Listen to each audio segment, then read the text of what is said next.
Hi, second grade readers. So you know we've been talking about series books for the last few weeks, and we've made lots of great observations about them. Today I want to show you what the biggest observation is about series books for you. So let's think back to when we were still in school and what our day looked like. Could you probably tell exactly what was going to come next? I know that in our class we did our morning meeting, and then we went straight into math, and then after math we did our reading groups, and then we did reading, and then we did writing, and then we did social studies and science and handwriting. So when you walked into my room every morning, you knew exactly what to expect, what was coming next, right? Well, let me tell you something really cool. You can do the same thing with series books. So let me show you what I mean by that. Let's think back. We have read Frog and Toad, and we've read lots of stories about Frog and Toad. So let's take a minute and think, what do we know about Frog and Toad stories? What can you, if you just pick up a Frog and Toad book right off the bat, you probably know some things, okay? So let me think what I know. I probably know that maybe Frog is kind of going to be the grumpy one, right? He's going to be the one that always thinks, oh, things are always bad, right? And I also know that I'm going to say grumpy Toad, sorry. Okay, so there's always going to be a grumpy Toad.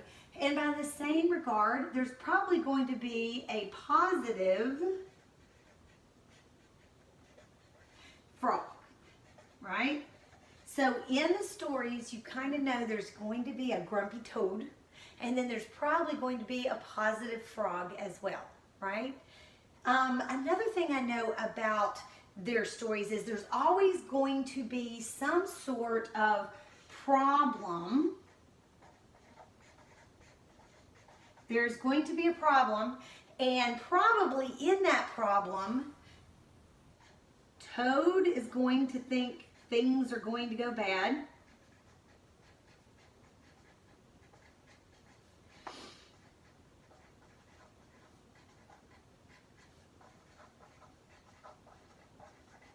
And Frog is going to think up all the ways they could solve the problem.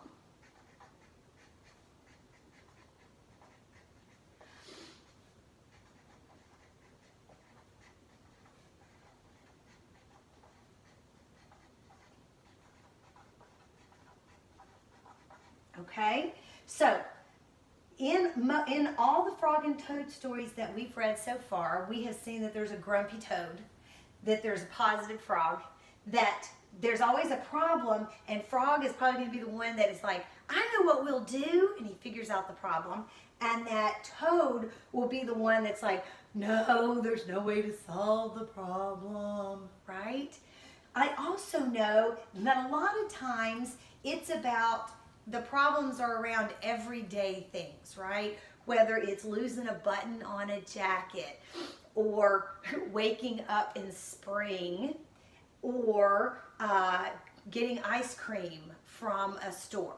It's always going to be, most of the problems revolve around everyday things.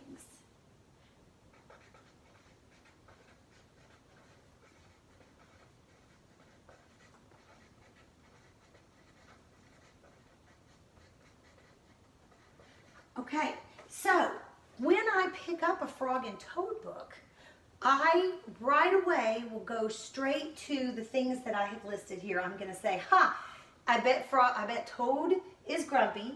I bet Frog is positive. I bet Frog thinks there's all kinds of ways to solve a problem, and I bet Toad thinks there's no way the problem can get solved. And all of the problems are usually around things that everyday things that even we might run into on a daily basis, right? So when I'm looking at those books, I know kind of what to expect, right? They may have some twists and turns in the stories, but as a general rule, we know what to expect out of all Frog and Toad books.